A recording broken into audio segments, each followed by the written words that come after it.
So I was really struggling with profitability. So I was really good at making money. I just really wasn't good at keeping money.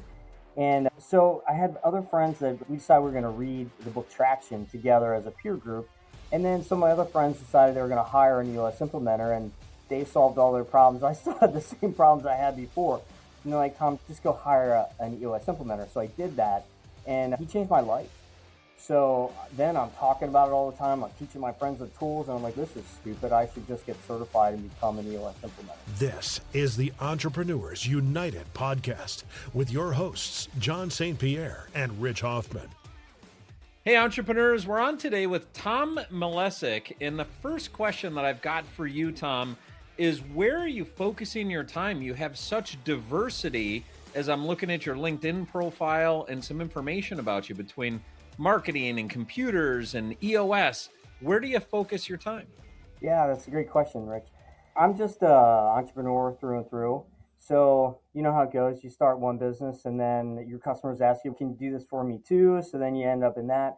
So I focus very heavily more on the marketing and then on the IT support. And then recently I picked up my EOS business because I loved implementing it in my business, and my core target customer is a small business owner. So for all of my businesses, the people that we help the best are small businesses. So you focus primarily on marketing, and then it sounded like some of your marketing clients brought you into IT support. Tell me about how that happened. 100%. So I started a website business in 1997, and before anyone kind of knew websites existed, right? And then my clients would say, Tom, my website's on the computer. Can you fix my computer? And I can't. And that wasn't like, the people that fix computers are not the people that build websites. So then I'm referring stuff out to a friend of mine, and I was referring a lot of business out to him. And then he came to me later and said, hey, do you just want to buy my company? I was like, oh, that sounds like a good idea. So we have a lot of shared customers among all three business focuses. And what year did you acquire the IT business? Early 2000s, so fairly early. I think it was like 2009, maybe. And then, I'm so bad with years. That's terrible. no problem. And then that combination of the web support, marketing, and IT, tell me about how that brought you to EOS. So I was really struggling with profitability. So I was really good at making money. I just really wasn't good at keeping money. And so I had other friends that we decided we were going to read the book Traction together as a peer group. And then some of my other friends decided they were going to hire an EOS implementer, and they solved all their problems. I still had the same problems I had before. And they're like, Tom, just go hire an EOS implementer. So I did that, and he changed my life. So then I'm talking about it all the time. I'm teaching my friends the tools, and I'm like, this is stupid. I should just get certified and become an EOS implementer. So that's how I got into that. It's such a great platform, such a game changer. Tom, in what ways did he change your life exactly? My leadership team finally knew what I was looking to accomplish. So I felt like our meetings weren't that productive. I wasn't really clear on how to set expectations and how to set the vision and direction that we're going. I would talk about it, but I couldn't seem to get it integrated in. Like, you talk about something one month and then another shiny penny comes next month, and now you're chasing that one. It really helped us stop chasing shiny pennies and focus on, these are the things we're going to do in the next 90 days. And everyone knew what we were doing, and everyone had accountability to get it done. And then that compounds on what your annual plan is. And then sooner or later, you figure out, oh, I have this leader on my leadership team that should not be here. So it helped us make those hard decisions to say, you don't belong here. You're not getting us where we're trying to go. You're not accountable. So it was really a big help in that way. So he came in and helped your company implement EOS. You got it. Now you help companies implement EOS. That's right. And do you experience now the same thing you're experiencing in other companies where you were? Like, do you see yourself in the companies that you're now working with? Oh, yeah. It's different. Every business has their own set of dysfunction based on the leader, right? So the dysfunction that I had is slightly different than the dysfunction that other companies have, right? Because those dynamics are a little different. But it's similar overall challenges of, how do you create that structure and how do you create that clarity moving forward, not just for the leadership team, but how you do it for the entire company. Good. So tell me about, with the three components that you work in, What's the framework that you use to be able to integrate them seamlessly across your clients? Yeah, so every service delivery has its own set of processes. And a lot of times they don't overlap. We definitely have customers that we do IT and we do marketing for. I don't have one that I do all three and EOS. Those seem to be in a different bucket. But they all have similar customer service levels of expectation of there's an onboarding process to make sure that you have clarity in what we're delivering and how we're going to deliver it. So Tom, like one thing that I'm experiencing right now is that 10 years ago, if you had said to me, you have a marketing company and an IT company, I'd see them exactly the way you just articulated them. They're very different. Yes. I just got off an AI workshop that I was running today for entrepreneurs.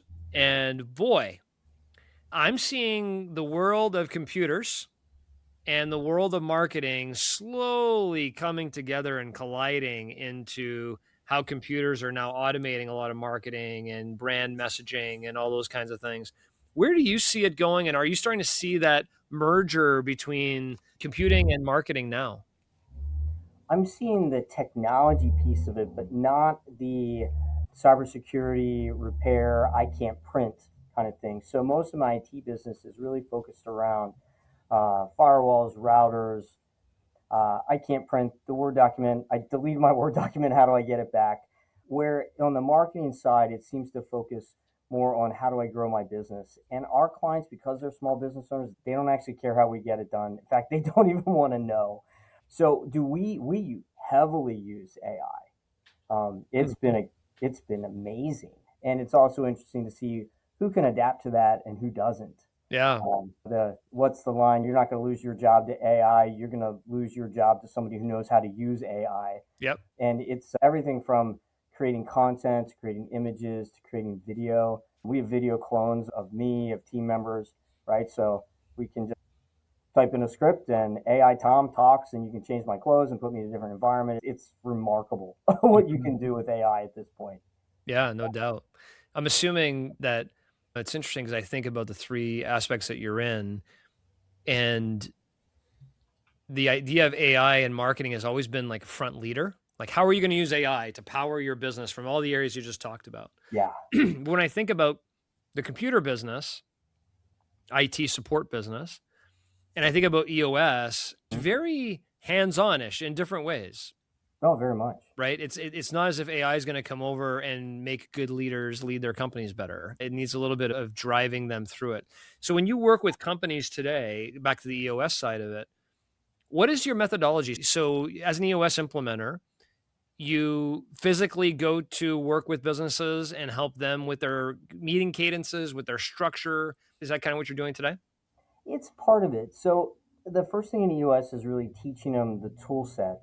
So what are the tools that you're going to use? So whether that's how you're running your level 10 meetings, how you're building your vision traction organizer, right? The first step is to understand the tools, and I'm teaching them that. And then I run their quarterly meetings. So how do we get in this quarterly cadence of setting clear objectives and then helping them understand how they solve their own problems, right? In this concept called IDS, identify, discuss, solve. And the better they are at that piece, then when they're meeting weekly on their own, they're solving the right problems and they're not resolving the same problem over and over again. Share with me a little bit more on IDS. I've been facilitating some quarterly groups as well. I'm not a professed EOS implementer of sorts, but I do facilitate quarterly offsites following similar methodology from Traction or Scaling Up and all those guys. Yeah. The one thing I haven't successfully done, which I think you bring to the table, the companies you work with, is giving them that framework, that IDS framework. Tell me a little bit more about, if you're an entrepreneur listening to this, what are some elements of the framework that they need them and their teams to learn so they can solve everyday problems? Yeah.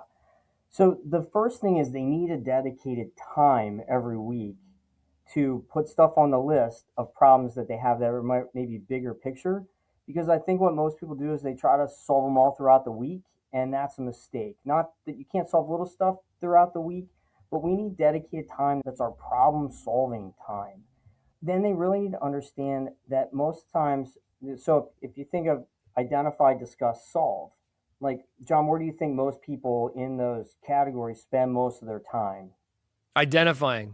No, they No. spend it discussing. We just want to talk and talk about stuff, That's all but they right. normally don't identify the right, like what they think of is the problem generally isn't the problem, right? So the more they dig into what is the true problem, whose problem is this, and then instead of just discussing, then people get I'm committed to my answer of how we're going to solve this, Yeah. and if you guys have different answers, then if I'm the dominant player or I'm the most outspoken, I'm just going to walk all over you. You always have the risk of that person in the group that's just politicking to get their way. So whoever's facilitating the discussion has to watch out for that or help the person who's not talking talk, because the quiet person might have the best information and they're just not sharing it with you. Yeah. So a piece of IDS is really is whoever's the meeting runner has to be able to make sure that all ideas get on the table so that we can move to the solve. And sometimes the solve is a partial solve because we can only solve this part until we know more and we can solve the next part. Yeah. But a lot of times bigger problems are multi-part problems. Tom, is there a risk to getting all the ideas out on the table, that there's pressure for every leadership team member to want to have to say something smart, even though they may not be educated on the topic or actually have much of an opinion? They need to talk. They have to say something that makes them sound smart. They might not have the answer, but they might have a question that no one else is thinking about, right? So part of uncovering what the real issue is maybe is asking a better question. Give me an example of, in your work, what is a question you might hear, and then what is an example of a better question, and then what's the mechanics to transitioning that? Oh boy, I don't know that I can answer that. I believe in you, Tom. You can answer that. Sometimes it's a good question. Is this the real problem, or is this the right problem? So sometimes it's, let's say we're looking at a structure question of these are the job functions that we have and who's going to fulfill all those roles. And sometimes you lose an employee that's sitting in a major role. And do you replace that role exactly? Or do some of those functions go to somebody else? So just take a scenario. So the more questions you can ask around who could do those roles, and does that make sense, or is that going to spread the team too thin, or are we better off, let's not replace that role, we really need help over here. So if we have X amount of dollars we're going to spend in salary, where is that money better spent? So the problem might be we lost this role. That's the problem originally, but the solve might not be let's just run a job ad and replace that job. So it's looking underneath what may be solved as a symptom to really identify a root problem, and that's where the better questions come in, is what I heard. You got it. Or another way to solve it differently than maybe how we've solved this in the past. And then, does IDS always end with a to-do or the changing of a rocker milestone, or is there a different way that it can end? It generally ends in a to-do, or sometimes the to-do can just be messaging.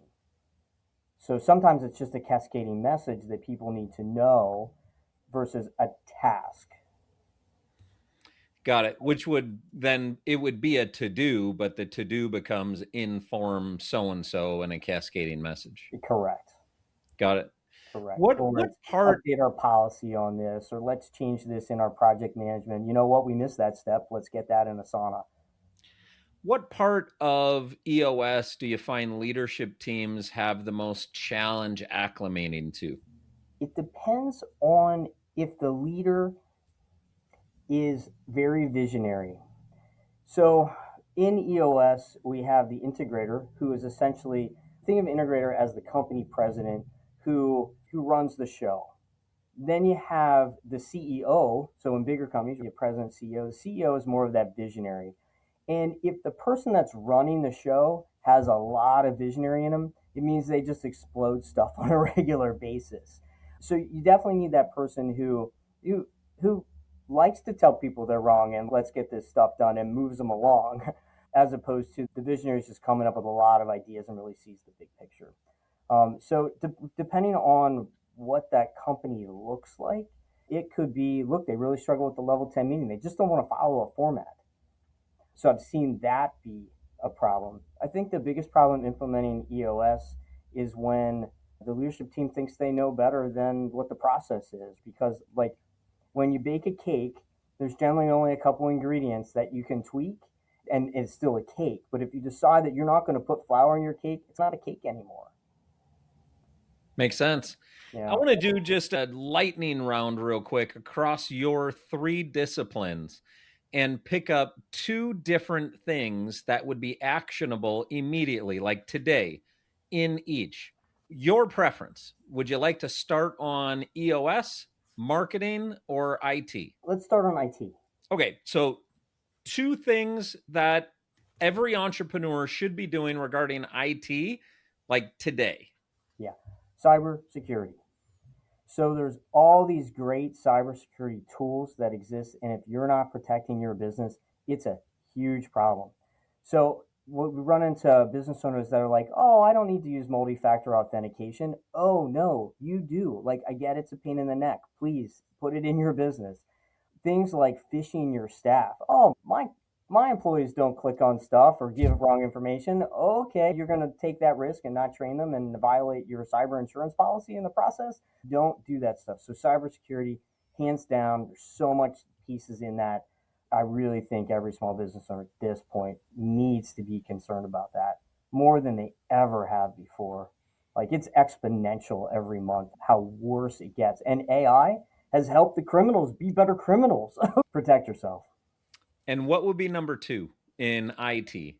Yeah, I would just pick another cybersecurity tool. It is the biggest thing. There's so many tools. What is the number 1 tool that entrepreneurs should take a look at? It may not fit everybody, but you should at least take a look at what? So multi-factor and threat detection. So those are my 2 top tools. So in other words, we can put software in your computer that knows when you're trying to launch an executable file. So let's say you want to install a new Chrome plugin. If you didn't install that before, this software is going to say, "Did you really want to do this, Rich?" And it's going to force you to push that notification to us, your IT company, and then we'll approve it. Because what the bad guy does is they get in, and then in the background, they start installing stuff, and you have no idea what's going on. We stop so many attacks every single week with that one piece of software. It's ridiculous. Thank you. You want to go to marketing or EOS next? Let's go to marketing next. Okay. 2 things in marketing every entrepreneur should take action on or look at immediately. Number 1, your website. So your website is the center of all your marketing. If it's bad, everything else is bad, right? You think about let's go to old-fashioned business cards. Your website's on there, right? So you go there, you run a Facebook ad, they find you on Google, whether you're running paid ads or SEO, they go to your website to check you out. So if that looks like you've spent no time working on it and the messaging's terrible and there's no good call to action, that is the number 1 place to start. I wouldn't spend a penny on anything else until your website is amazing. Great. And what would be number 2? Organic SEO. SEO to me is like the old Yellow Pages, right? People go, "Oh, I have a problem. How do I find the answer to my problem?" They go to Google, they do a search, they find you, right? So they're looking for you. Those people are much more likely to convert to a customer than if you're running Facebook ads and you're looking for them, or you're doing cold email outreach, or you're doing LinkedIn in-mail. The fastest way to close deals is organic SEO. So we've got to spend a lot of time and attention getting you to rank on the first page of Google for those keywords. And then you get this added benefit of great SEO, which adds to great GEO. So how are we ranking on ChatGPT? I was talking to a lady today out of Boston, and I said, "How'd you find us?" She goes, "Oh, I asked ChatGPT for the best geofencing companies in the country, and you came up." All right. Good SEO is going to lead to good AI rankings as well. Thank you. And then let's move to EOS. What are 2 immediately actionable things that somebody can do when it comes to organizational health? The first thing I think is, I'm going to say, core values. Most people don't understand core values, and I'm a biggest blamer of this, right? You'd say, oh, Tom, you really have to have great core values. And I was like, that's just dumb, right? There's words on a wall. Nobody looks at them. What does it even mean, right?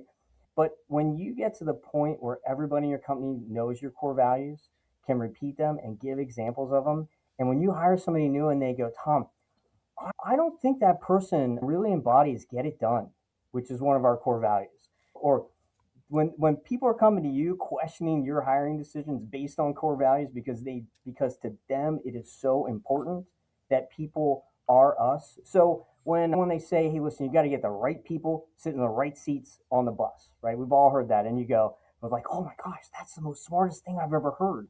But the question is, what the hell does that mean? Okay, who are the right people and what are the right seats? And I get that my business is the bus, but the core values are the right people. These are people that you love working with. They are us, right? Our biggest core value is easy to work with, happy to help. And if you say stuff like, that's not my job and I'd like to cover my ass, you cannot work here.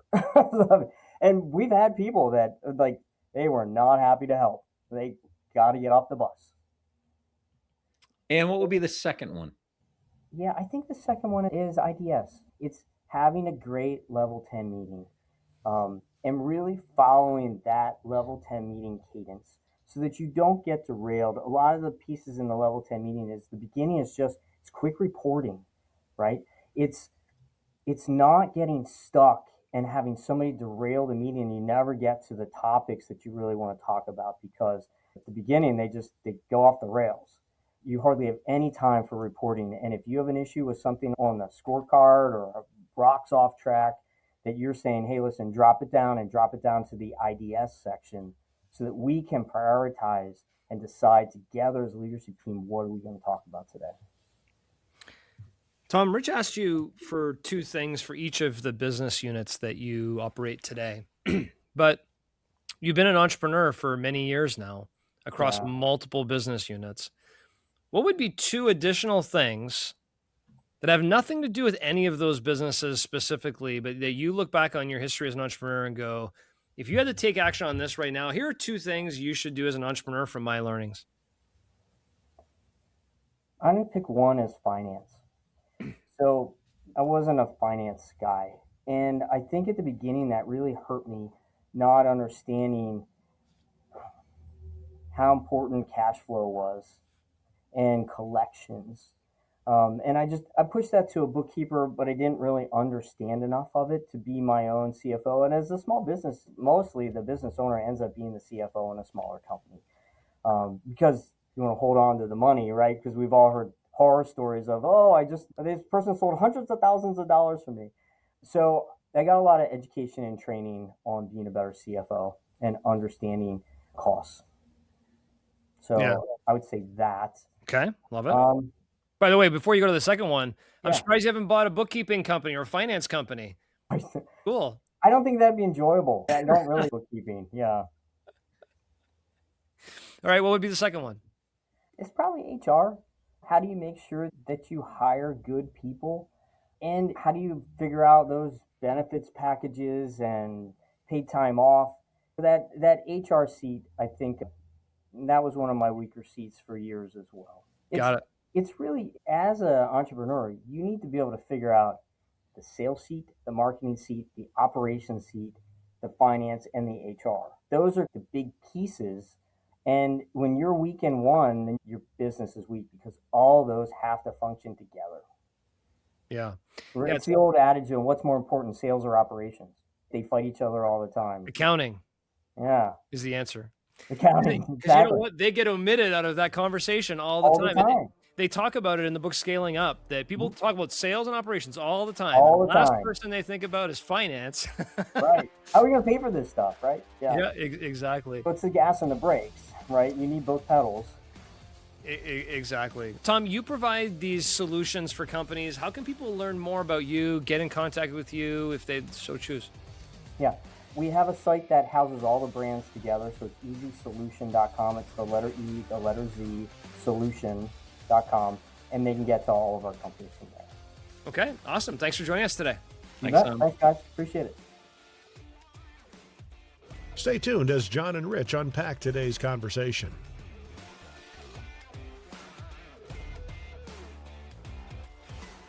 Rich, something dawned on me in this conversation when we were talking about EOS and IDS, and you have a lot more experience in IDS than I do, but I just think it's something that a lot of companies need to continue to get better at. And what came to me, I'm sure you do this a lot when you have the sessions, is when people bring up issues, is asking the question, is that really the problem? Or is that the symptom of deeper problems? Because I can imagine people bring a lot of issues to the table that aren't really the root issue. The root issue is deeper than that. How do you handle that in an IDS session when somebody's talking about a certain symptom of something that's going on, but the issue is 3 layers deep? How do you unpeel the onion in an IDS session? Well, one of the things I learned is IDS needs to start with the issue owner, starting with the phrase, the issue is. So often during IDS, people just start talking. And let me give you background, and here's what happened. And then you get 5-7 minutes into the conversation, and the group isn't even clear on what are we problem solving here. So first of all, the owner of that issue starts, the issue is. So they have to state what they believe the issue is for starters. Secondarily, the whole group is aware of and knows that they're supposed to be looking for root issues.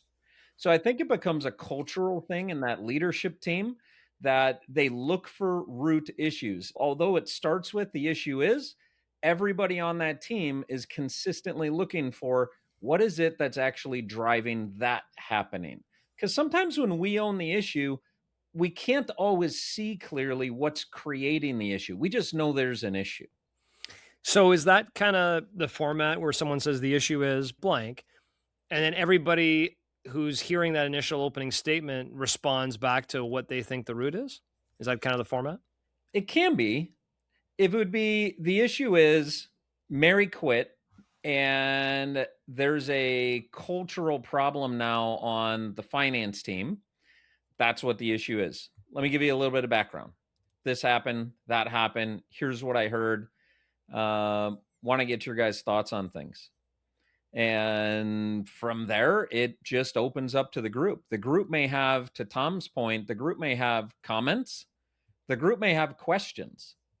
And one of the things that a lot of teams fall into is everybody has to act like they have the answer to the issue, where they can just have a question, and that would be of value. And what we end up learning is the person who really controls the conversation, although the goal isn't control, but the control of the conversation goes to the question askers who are excellent, not really the question answerers who are excellent.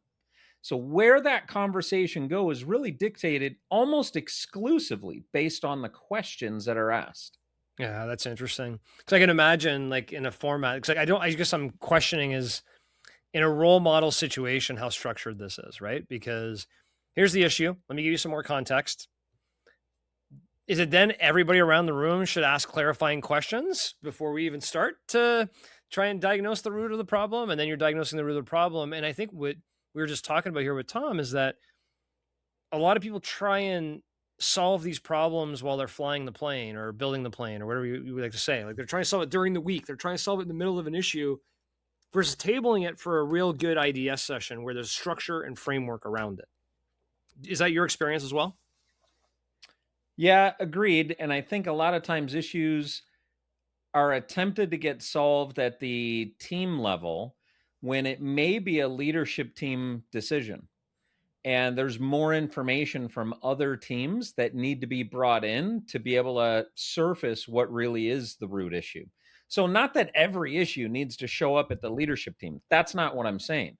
But I am saying there are times where issues need to go to the leadership team to figure out what's the core issue, what's the root issue.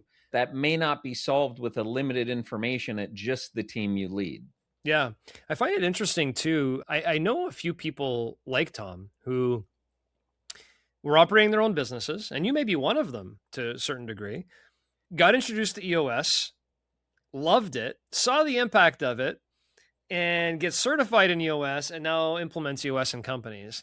I was actually playing pickleball with a gentleman here from my hometown who's done the exact same thing, sold his company, and now he's an EOS implementer because he loved what it did to his company and he really is so passionate about it. So there is like a cult-like following, people like Tom who've seen massive success from it. And it's cool to hear from Tom too. Like, I wasn't a core values guy. And now he talks about it, like, how can you possibly hire someone and keep someone without core values being clear? So it's pretty cool, that shift that EOS brings into business owners and how powerful it is for leaders to take that step to embracing system to help them become better leaders. I don't have a question on that, Rich. I'm just making a statement, but I know you've experienced it more than I, but it is pretty cool to see how that's taking shape. And EOS has so many different tools between the vision traction organizer and the accountability chart and the people analyzer. And there's so many different tools. But one thing that is consistent across all leadership teams, they want to have good meetings. And the meetings should be productive. So what I find as an entrance point for a lot of teams, if you're not currently practicing EOS, is to take a look at the L10 meeting, the level 10 meeting, and look at what's in that. And it's really the guts of what is a productive meeting. And the productive meeting leaves an hour of a 90-minute meeting for IDS, what we were just talking about. So it leaves an hour of a 90-minute meeting for problem solving. You got about 20 minutes of just reporting out to try to understand where there may be problems that are worth discussing. But then we got an hour to problem solve it with everybody on the leadership team. Every leadership team wants that. From there, there are so many other tools that can be helpful in running the business. But it starts with having a very productive leadership team meeting every single week. Yeah, I'd love that. And I certainly recommend, if you aren't implementing traction or EOS in your business, and you do feel like you're not all operating on a high level within your operations team, your leadership team, take a chance to do what Tom did, which is we did a book club and we picked the book Traction and we all read it. And that's what we did at one of our businesses, Rich, is like everybody read the book.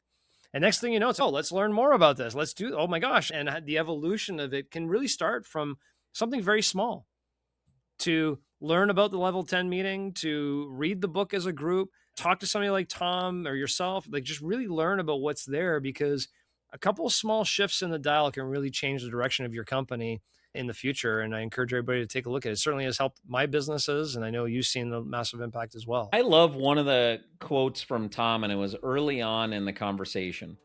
Every leader, let me start back over. Every business has its own dysfunction, and it's based on the leader.